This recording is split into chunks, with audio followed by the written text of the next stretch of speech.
Fidèles téléspectateurs de Ondou TV, bienvenue dans votre émission Jeunesse Move. Chaque vendredi sur Ondou TV à partir de 17h. Aujourd'hui, nous avons comme invité M.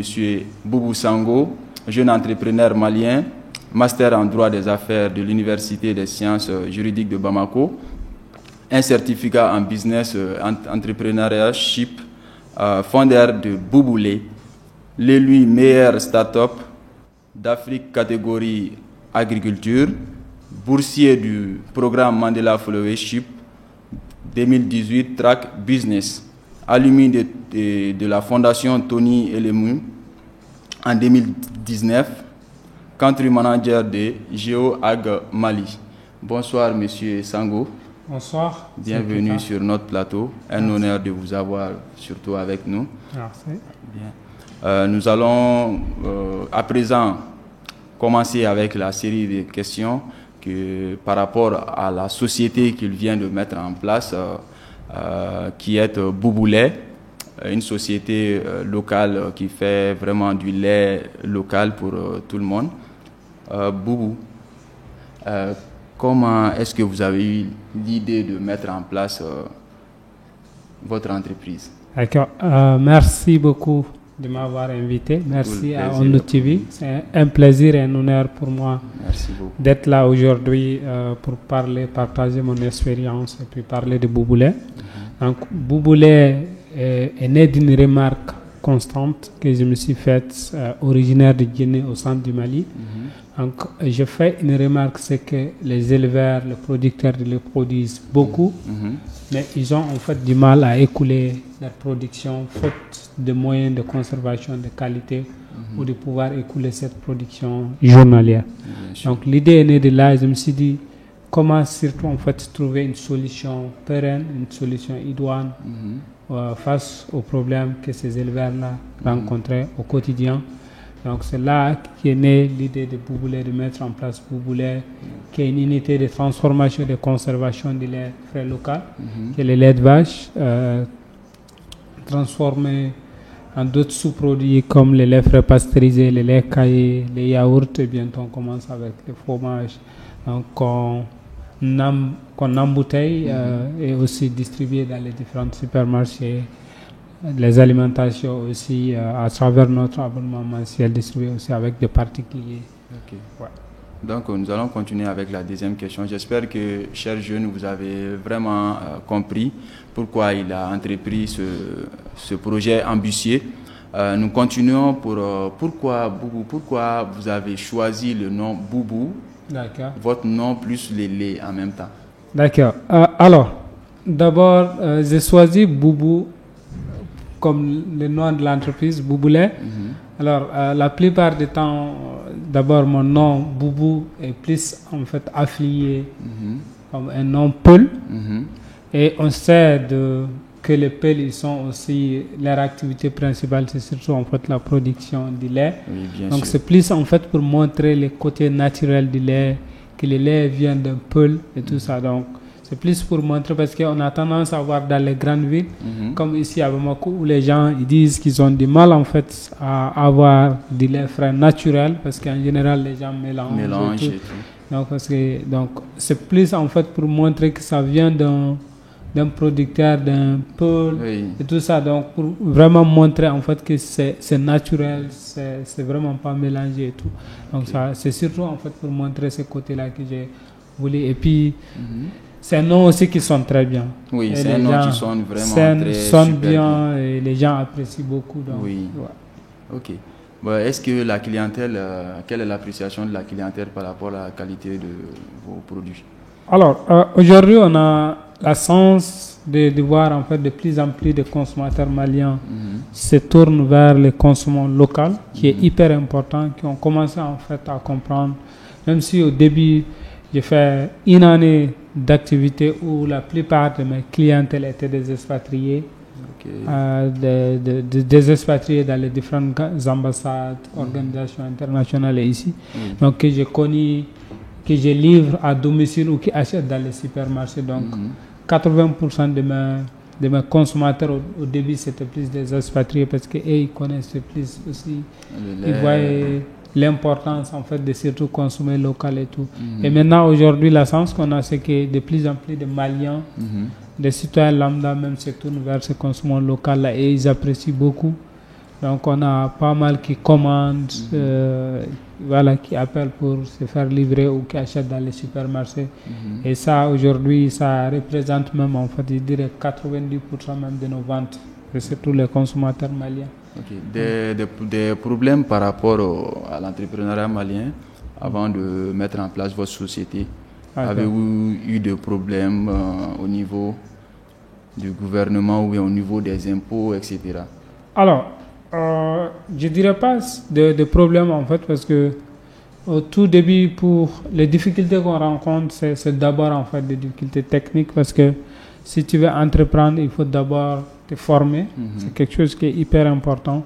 J'ai eu la chance de rejoindre un incubateur qui est un centre de formation pour jeunes qui veulent en fait entreprendre et qui m'a beaucoup aidé, qui m'a permis en fait de structurer l'idée, de les développer. En même temps, si des fois on a les manques en fait de compétences techniques parce que déjà je maîtrisais en fait tout ce qui est comment connaître mon marché, comment vendre, les types de clients, comment connaître mes concurrents et tout. Mais en fait, les compétences techniques me manquaient, c'est surtout en fait les aspects techniques du lait. Le lait, par exemple, c'est un produit très sensible qui se périsse très vite, donc il faut en fait beaucoup de compétences techniques et c'est surtout en fait les premières difficultés que j'ai commencé à faire face. Donc il fallait vraiment des structures en fait techniques qui maîtrisaient ce domaine-là. Donc là, il m'a fallu moi-même de sortir, de me grouiller donc pour trouver ces contacts-là et tout. Et donc pour la création de l'entreprise, ça va. Aujourd'hui, on a la chance avec l'API de pouvoir créer son entreprise en 72 heures et que ça situe à une entreprise individuelle exonérée aussi de patente pendant une année. Donc ça, ce sont aussi les grandes avancées qui permettent aujourd'hui aux jeunes entrepreneurs de pouvoir commencer petit à petit, même si on fait face aussi à d'autres difficultés et tout ça. Boubouleh a combien d'années maintenant plus précisément? Alors là, on est à notre 3e année d'existence. C'est génial ça. Donc nous allons continuer avec cette question. Avez-vous eu des appuis par rapport à votre projet? Oui, je dirais beaucoup même. J'ai eu beaucoup de soutien et d'accompagnement et en grande partie aussi par beaucoup des organisations internationales. D'autres aussi font mise en place. Donc je suis lauréat de plusieurs programmes. Comme au tout début, j'ai eu la chance d'aller en 2018 aux États-Unis pour participer au programme. Le programme du département d'État américain initié par l'ancien président Obama, qui est le Mandela Washington Fellowship, où j'ai eu la chance de partir. J'étais à Iowa, un État typiquement agricole, d'être en contact avec des agriculteurs, des éleveurs, des producteurs de lait. Donc surtout apprendre en fait de leurs modèles, les difficultés qu'ils rencontrent, les challenges, et aussi apprendre des opportunités d'affaires et tout. Donc ça m'a encore énormément aidé, c'est ça qui a vraiment permis en fait même de donner une nouvelle orientation à mon entreprise. Après ça, j'ai eu encore la chance de rester pour un stage professionnel dans un autre état appelé Penn State, en Philadelphie. Donc pour plus aussi apprendre là, c'était plus technique. Donc et apprendre de nouveaux types de fromages, de nouveaux types de produits laitiers. Donc on pouvait vraiment s'inspirer de ça. Aussi bénéficier de l'accompagnement de mentors et tout. Donc c'est un programme qui a vraiment changé ma vie, qui m'a permis aujourd'hui, je dirais, d'arriver à avancer, d'arriver à un niveau vraiment, je dirais même satisfaisant pour moi. Même si on a encore un long chemin à parcourir. Donc récemment, c'était avec un autre programme de la fondation Tony Elumelu au Nigeria, qui vise aussi à soutenir des jeunes entrepreneurs en mettant à leur disposition un fonds d'amorçage de $5,000. Et aussi une formation de 12 semaines en ligne. En fait, surtout, ils se sont dit, c'est pas seulement donner de l'argent, mais il faut aussi permettre à ces jeunes-là de pouvoir soutenir de certaines compétences pour bien diriger l'entreprise. Et voilà, donc en même temps aussi un autre, ça c'est est plus étatique et accompagné aussi par la Banque mondiale, qui est le ProChez. J'ai aussi été lauréat. Donc voilà. Là, c'est côté, aux États-Unis, c'était côté technique, plus technique.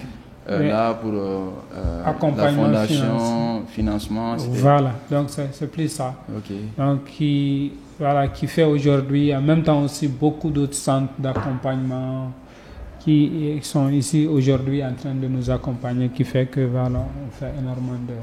Alors, quels sont vos futurs projets? Alors, actuellement, on travaille, nos futurs projets, c'est plus comment faire en sorte d'innover, de créer en fait de nouveaux types de produits laitiers qui n'existent pas sur le marché malien, ou de produits en fait que les consommateurs même en fait maliens recherchent, donc tout type de produits qui permet par exemple à tout type de consommateurs maliens, soit qui aiment les sucres ou qui n'aiment pas, qui aiment des produits avec des crèmes ou sans crème. Donc comment faire en sorte que tous les Maliens puissent consommer le lait sans problème. On travaille actuellement aussi sur notre nouveau type de fromage made in Mali, qui est fait de fromage fait localement ici au Mali. Donc vous avez déjà commencé avec ça ou bien on a juste des prototypes. Là, on est juste avec le fromage frais. Mais on travaille encore sur le camembert et d'autres nouveaux types de... J'espère que je serai le premier à profiter. Bien sûr. Ok, merci beaucoup. Maintenant, nous allons vous poser la question suivante, parce que rares sont les jeunes qui ne sont confrontés à ce problème-là par rapport à la gestion de leur société. Avez-vous eu des problèmes au niveau de la gestion de votre société actuelle? Alors, oui, je dirais oui.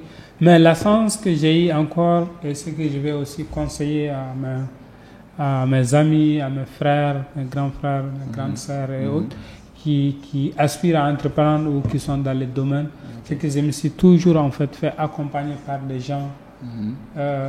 Il ne faut pas seulement dire que tu peux tout gérer. C'est hyper important de t'entourer en fait des gens qui peuvent en fait t'aider. L'être humain, en fait, on sait que par exemple on est compétent dans telle ou telle matière ou dans tel ou tel domaine, mais d'autres non. Donc on n'a pas assez de compétences. On sait qu'on n'a pas de compétences par exemple dans le domaine de la comptabilité. Donc l'idée c'est d'avoir en fait quelqu'un qui peut t'aider et t'épauler à pouvoir structurer tout ça. Donc c'est hyper important. Et jusque-là, dans tout ce que j'ai fait, je suis entouré de ces personnes-là que j'appelle des mentors, que je ne paye pas, mais ils le font gratuitement. Ils me donnent beaucoup de conseils, des astuces en fait. D'autres, c'est les grands entrepreneurs qui ont bâti vraiment des fortunes, des grandes entreprises, qui me donnent des idées sur comment en fait adopter de nouvelles orientations et sur comment faire certaines choses. Donc c'est surtout ça, il faut vraiment t'entourer de ces cadres-là et c'est hyper important. Ok, j'espère que nos jeunes qui souhaitent entreprendre auront bonne écoute sur ces propositions que vous venez de faire. Nous continuons avec... maintenant, nous allons vous demander quels sont vos conseils surtout. Oui, vous venez de donner une petite partie, mais les conseils en général au niveau pour la jeunesse malienne qui souhaite entreprendre.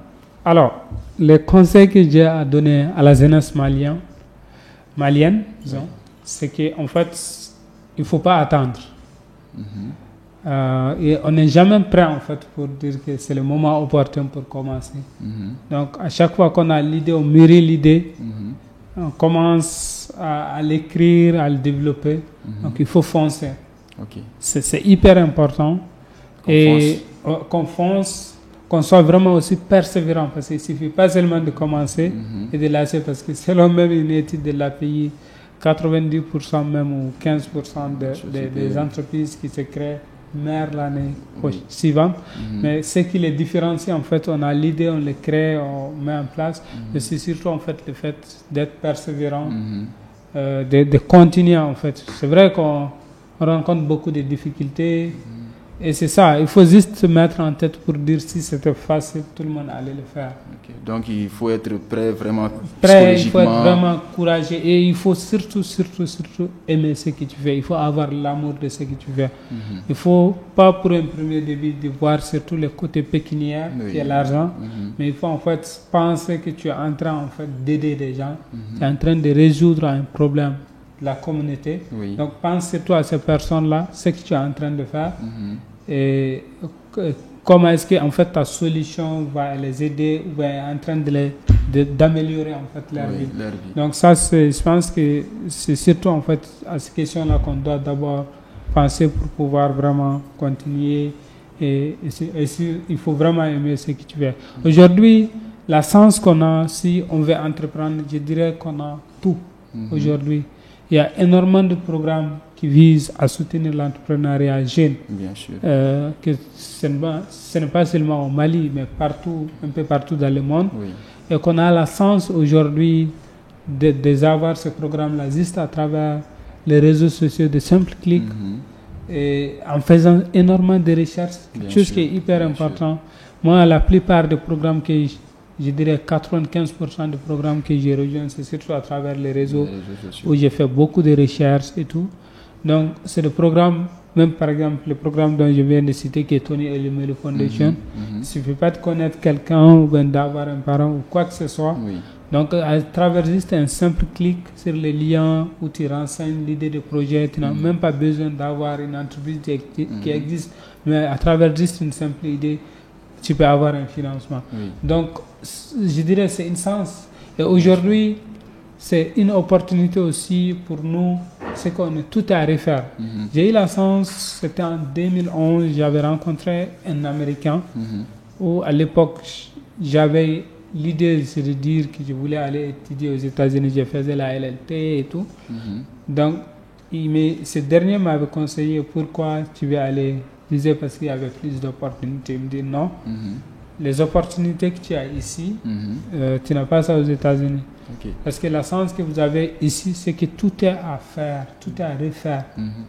Donc, c'est comme en fait si on vient de créer un nouveau truc. Donc, il y a énormément d'opportunités qu'on peut saisir. Donc, ça peut partir d'un constat, le constat d'un problème au sein de la communauté, tout ça. Donc, en fait, c'est cette idée-là en fait, que j'ai beaucoup mûri et j'ai compris que c'était vraiment le cas, quoi. Donc, tout est à refaire aujourd'hui. Il y a énormément d'opportunités d'entreprendre, aussi beaucoup de programmes pour pouvoir commencer son business. Mais tout ça aussi, il faut vraiment aimer ce que tu fais, il faut avoir l'amour de ce que tu fais, il faut être vraiment courageux, ambitieux et avoir aussi une vision. Parce que dans tout ce que tu fais, si tu n'as pas de vision, c'est très difficile d'aller de l'avant. Donc, il faut vraiment rêver grand, avoir une vision pour aller de l'avant. Ok. Là, maintenant, nous arrivons un peu à terme de notre émission. Nous allons demander à M. Boubou Sango de nous faire part de ses mots de fin afin que nous clôturions cette phase thématique de l'entrepreneuriat jeune. Merci beaucoup, M. Kita. Ça fait vraiment, ce fut un honneur et un grand plaisir pour moi d'être passé sur votre plateau Ondo TV pour partager ma petite expérience avec ceux qui nous suivent, donc qui aspirent à entreprendre ou qui sont déjà dans les domaines. Donc je pense que à travers un peu ce que j'ai eu à partager, ça a aidé quand même quelques-uns et les gens ont surtout aimé.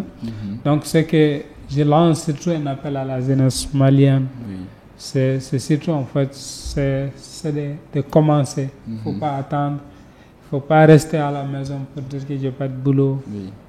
Et tout est à refaire, il y a énormément d'opportunités, il faut vraiment les saisir. Et on a une chance aujourd'hui, cette chance, c'est que les réseaux sociaux nous permettent de faire énormément de choses, donc il faut vraiment les saisir. Le Mali est un pays béni, où il y a énormément d'opportunités qu'on peut faire partout où on se trouve, même si malgré qu'on fait face à une crise multidimensionnelle, c'est aussi une occasion en fait pour la jeunesse de se lever et de ne pas se laisser aller sur d'autres chemins, de foncer. Donc merci. Ok, merci beaucoup. C'était là les mots de fin de M. Boubou Sango, qui est un jeune entrepreneur et fondateur de Bouboulet. Nous étions dans l'émission Jeunesse Move, comme vous le savez, chaque vendredi sur Ondo TV à partir de 17h. Nous vous disons très bonne suite de programmes sur la chaîne dédiée aux femmes et aux jeunes du Mali. Merci et à la prochaine.